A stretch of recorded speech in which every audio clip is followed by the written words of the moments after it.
All right, so sorry in advance for the shaking. This road's a bit bumpy, but I thought I would answer a couple of questions in regard to the last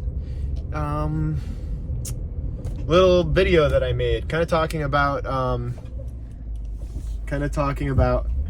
the you know, ins and outs, pros and cons of being a sculptor, artist, carver for a living.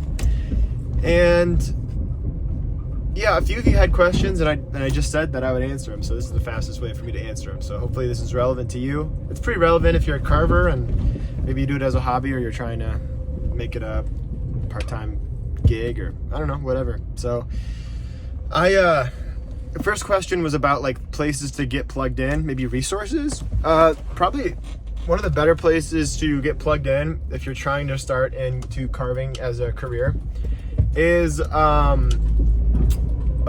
the art show circuit, right? So fine art shows, most major cities have them. So if you live in the States, you know, even Canada, or, you know, I'm sure parts of Europe and the like, you know, they're gonna, your provinces or your areas are gonna have probably a nice fine art show.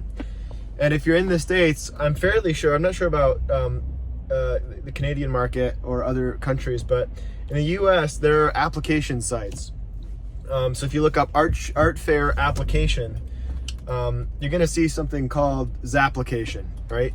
And Zapplication, it's a app that's formatted to help present your work to these juried fine art shows. And if you're doing art for a living, it's a very viable way, kind of pre-existing structure that you can kind of fit into to sell your work. It's awesome, a really great resource. So if you are you know, on the internet in the States, look up Zapplication.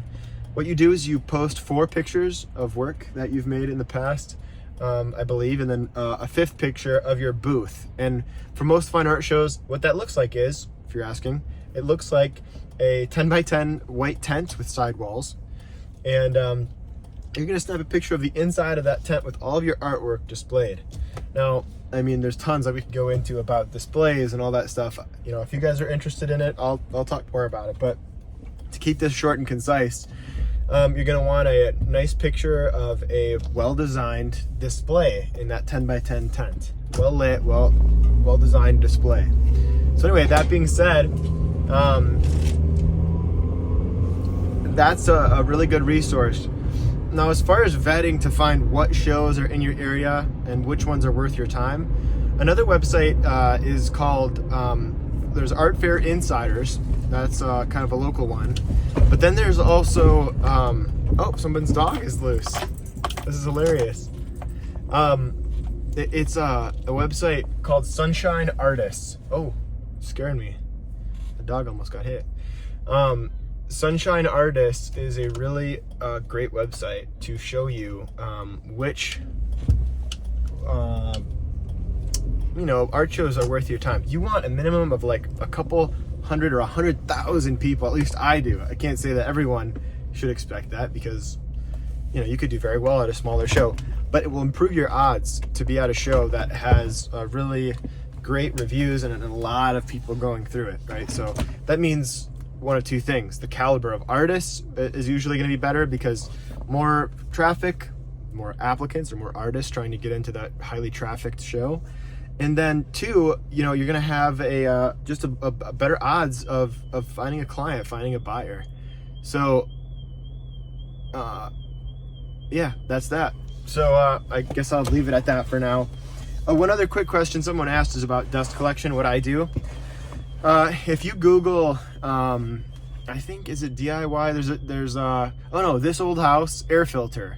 There's a guy on YouTube, or rather on This Old House, videos posted to YouTube, whereby you take house filters, whole house filters, you know, whatever, 24 by 24, and you build a box around a cheap box fan. And that's super efficient at filtering the air. It's cheap. I've looked into other like whole room air filters, and they are pricey. So I built a couple of those in the shop, and that really keeps the air a lot cleaner. If you're sanding, if you're power carving indoors, you should have at least a couple of those running in the room.